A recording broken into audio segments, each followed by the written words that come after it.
Everybody, welcome back to Position Zero Chess.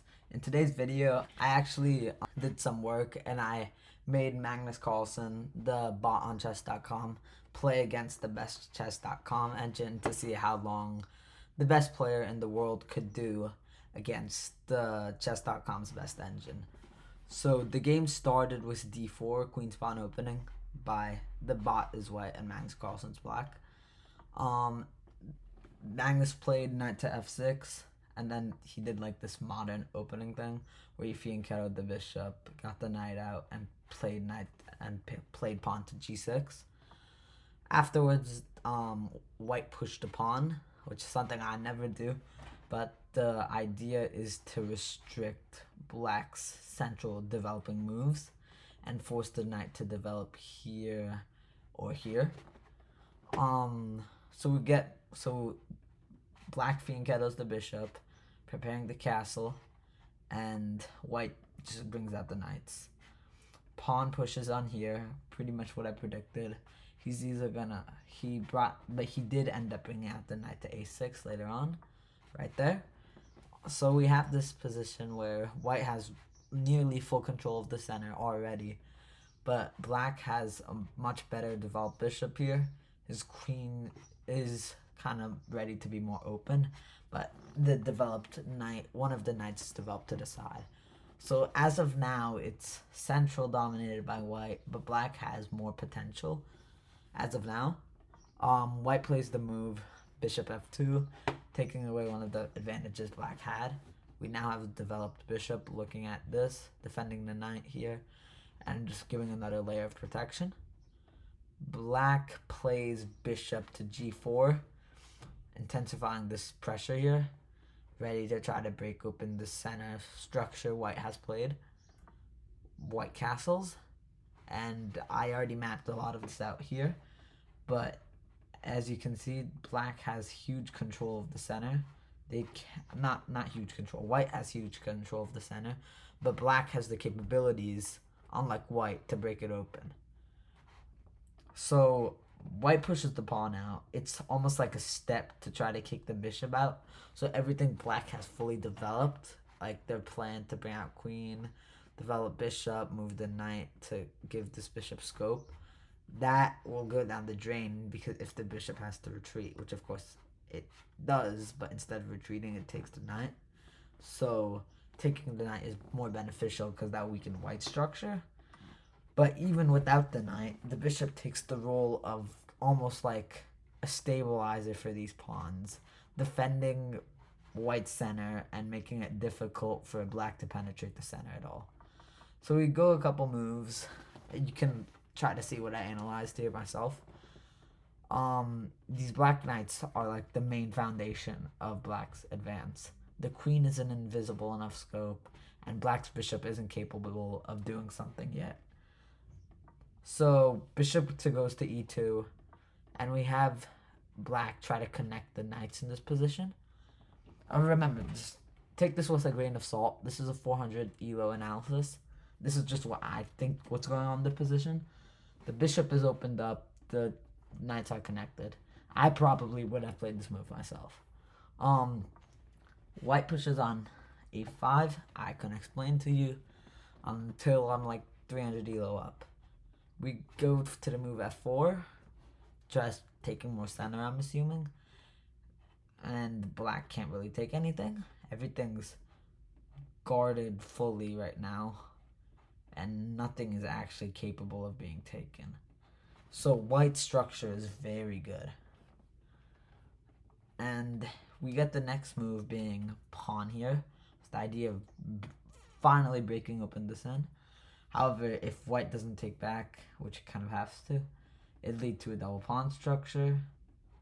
And then we continue on. We have bishop here, rook follows here after queen, and they trade off pawns, and the queen comes in. So we're in the solid position now where I think white is winning by a good bit. Pieces are even, but the bot has full control of the center, and black's connected knights have unable to break in to this structure where, although everything doesn't look defended, everything in this structure here is developed. So rook here, it follows the queen. We have rook to b8. Absolutely so confused what that does. If anybody could explain, I'd love to hear the explanation, but it might not have anything at all. Pawn to a4, rook to c8, and the knight comes in.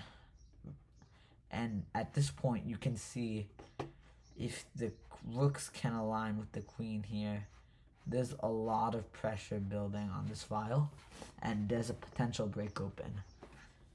Queen goes here, and after that, you have pawn to b3. Queen is threatened. Queen can't even threaten this pawn. Everything is just so well defended in this position. Black plays queen here. It's really weird because they push this pawn, which I'm assuming they are gonna try to push pawns to break open the structure here. And rook to e2 is what the bot did. I'm not sure. I guess the idea is better structural defense. I'm not sure. And then the bot goes queen here. And then this is really weird. Queen here. And then the king falls and it goes back to its square here. Looking at absolutely nothing. I don't understand the purpose of that move. It didn't do anything besides waste 2 moves. So white went back there, and then the knight went here. I'm not sure why. I guess it wanted to control these squares rather than being in it, or it didn't want to. I'm not sure. It also loses the connection these 2 knights had, and then bishops develop, queen retreats. And then we have this position where the queen is back on d8, which is weird. Queen aligns with the rook, bishop's looking here, knight's looking here, and you have just a really strong position for white. We continue forward. White takes a free pawn, but it also gives black option for this pawn, and it allows black to connect its 2 knights further into white's position. And I did a lot of stuff here, but these bishops here, they're acting as they're providing extra force for this queen and knight to try to come into this position here. We're almost halfway into the game by this point, and white takes, black pushes the pawn, and bishop retreats. Queen slides back here, probably trying to do something to side, I'm not sure. But obviously the pawn's defended. Knight moves here, connects it with its knight again, and pawn attacks the queen and pawn. Trade. Queen is under threat. He moves. Magnus slides the queen out of the way, looking at these guys. So white plays pawn to e6, which I'm pretty sure hangs this pawn. But it'd be a fork, I think. I'm not sure. But black takes, so you don't even get that. Pawn takes, and black moves here. Obviously, there's pressure building here now, because the bishops and rook are all staying here. And if the knight can hop in as well, which it does, I believe. No, it doesn't. In fact, white actually leaves this knight to hang. Queen takes knight. No way to take back the queen. I don't think they traded. Did they? No, they didn't trade. He leaves the knight to hang. Pushes this pawn. A brilliant move. White checks the king. Black takes. And Magnus is up 7 points of material. Which until, of course, white takes the queen. And now black is up 2 points of material. So rook shuffles around. They trade. The white visibly gives black the rook. Queen takes. Bishop here. I don't understand why you can't take. I think you can't take because takes and white just gets into the position. I think. But black doesn't take it, but instead inch closer to the rook. Queen still doesn't take, but instead looks at that pawn. The king defends that pawn, and the queen weirdly shuffles around here, maybe trying to grab the knight. but king shuffles behind the bishop, and white takes the knight. White is up 3 points of material against Magnus Carlsen, and then the moves rook a8 is played, which white responds with black takes the pawn, and white puts the bishop on f4. And this weird structure begins, where again everything is defending each other. It's weird, but it works. King slides to f7, queen to d4, and white trades the rooks, which I usually think really good bots and grandmasters don't do, but they trade rooks.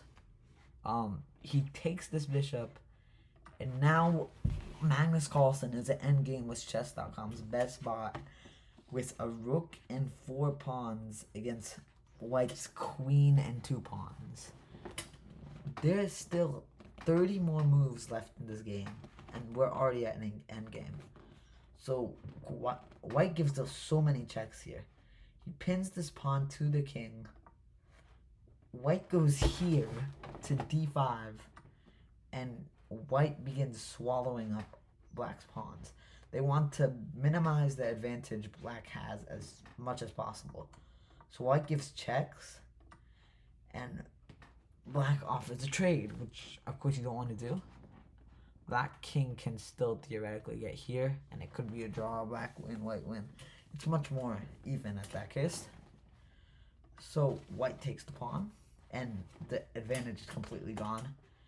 They both have 2 pawns, and it's queen versus rook. Black pushes their pawn, trying to get a queen. White pushes their pawn, and they have a pawn race. But black does this. Black's king is here, and Magnus Carlsen definitely see this coming. So I don't know why the bot didn't spot that. Push the pawn, and then you win the pawn. You take the pawn. Rook checks, and he has queen to h3, which you can't take, because after takes, this pawn is going to promote, I believe, so that's why you can do that.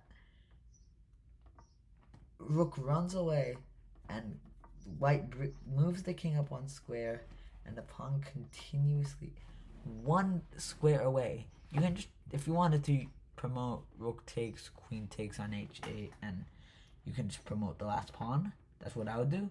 But the chess bot doesn't do that. The chess bot actually trolls by doing a bunch of checks with the idea of bringing this pawn up for some reason.